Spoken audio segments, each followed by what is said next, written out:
હરણી boat દુર્ઘટનાની 23 મહિના વીતી ગયા છતાં પણ પીડિત પરિવાર એ તેમના પોતાના બાળકો ગુમાવ્યા છે. તેમને યોગ્ય ન્યાય મળ્યો ન હોવાની વાત સામે આવી છે.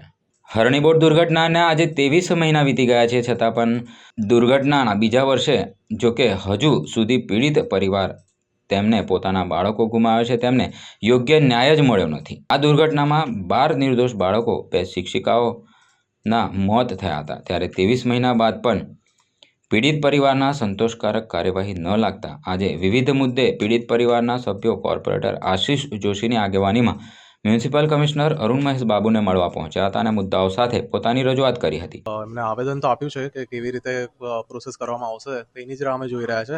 સ્કૂલ તરફના જે એક્શન લેવાના છે, જે ગ્રાઉન્ડ હતું ભાડેવાતમાં આપેલું હતું, એ ભાડેવાતનું કેટલું થયું, કેટલા ઉમેરાયા, પૈસા કેટલા ચૂકવ્યા નહીં, એના તરફનું એક્શનની વાત જણાવી છે સરે. હવે એની પર કેટલું કાર્યવાહી થશે અમે રાહ રાખીને જોઈ રહ્યા છે, કેટલી ટાઈમ લાગશે હજુ. મહિના આજે પૂરા થયા છે. આજના દિવસે સાંજે 3:30 થી 4 વાગે આ શહેરનું ભવિષ્ય એવા 12 બાળકો અને 2 શિક્ષિકાઓએ જીવ ગુમાવ્યા હતા. તંત્રના ભ્રષ્ટાચારના કારણે આ 12 બાળકો મરી ગયા. આજે 23 મહિના થયા પણ એમના પીડિતના જે પરિવારો છે, માતાઓ છે, એ ક્યાંક ને ક્યાંક ન્યાય માટે ઝંખી રહી હતી અને એમને મ્યુનિસિપલ કમિશનર શ્રી અરુણ મહેશ બાબુમાં ક્યાંક એવું દેખાયું કે આ વ્યક્તિ આવીને જે ભ્રષ્ટ અધિકારીઓ છે એના પર જે પ્રમાણે એમને ફાયર બ્રિગેડના અધિકારીઓ પર જે પ્રમાણે એમને સસ્પેન્શનનો જે હથિયારું કામ્યું, ત્યાંથી આ પીડિત પરિવારને આશા જાગી કે અમને પણ ક્યાંક આ જ કોર્પોરેશનના અધિકારીઓ જે આ ભ્રષ્ટાચાર કર્યો છે, જે શાળા સંચાલકો આ ગ્રાઉન્ડ વાપરે છે અને લાગત નથી ભરતા, એ બધી જ બાબતને પ્રશ્નોની ચર્ચા કરી છે અને કમિશનરશ્રીએ જે તે વિસ્તારના ડેપ્યુટી કમિશનરની હાજરીમાં જ કડક ભાષામાં સૂચના આપી છે કે જે આપણા કોર્પોરેશનના નીતિ નિયમ પ્રમાણે જે આપણે લઈ શકીએ છીએ, જવાબદારીથી જે આપણે એક્શન લઈ શકીએ છીએ, એક્શન લેવાના અને દર અઠવાડિયે પીડિત પરિવાર અને આશીષભાઈ સાથે બેઠક કરીને એનું કોમ્યુનિકેશન જે ગેપ હોય દૂર કરો ને એમની જે માંગણી જ્યાં સુધી સાચી માંગણીઓ જે પૂરી થાય એ રીતનો એક અભિગમ અપનાવો.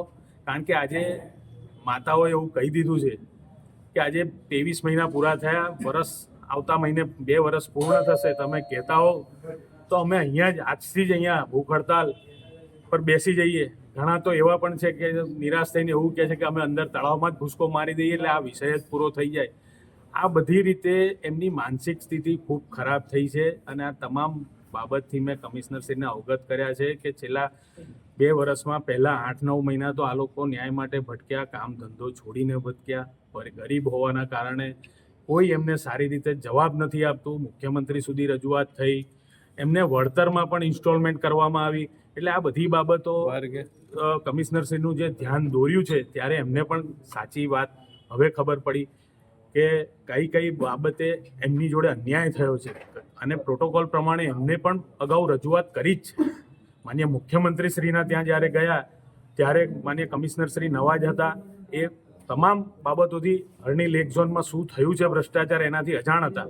પણ આજે અમે 2 વર્ષના સમયગાળામાં તમામ જે અમારા દ્વારા લેવામાં આવેલા પગલાં હતા, જે આ પીડિત પરિવારો જે બધું કીધું હતું કે અમારી જોડે આવું બન્યું છે અને આ લોકો અમને શ્યોરિટી આપ્યા પછી પણ નાયબ મુખ્યમંત્રીશ્રી આવીને કહીને ગયા હતા ચમરબંધીને નહીં છોડીએ અને ક્યાંક ને ક્યાંક તમામ લોકો કોટિયાબંધુના બધા જ આરોપીઓ અત્યારે તમે જુઓ કે જામીન પર છે અને પીડિત પરિવારો અત્યારે દુઃખી થઈ ગયા છે, ન્યાય માટે આમ તેમ ભટકે છે. ત્યારે એમને શાળા સંચાલકો વિરુદ્ધમાં જે આજે રજૂઆત કરવાની હતી એ કરી છે અને આજે કમિશનરશ્રી અમને બાંયધારી આપી છે કે અમે આ 1 મહિનાની અંદર જે પણ કંઈ એક્શન લેવાના છે અમે તરત લઈશું.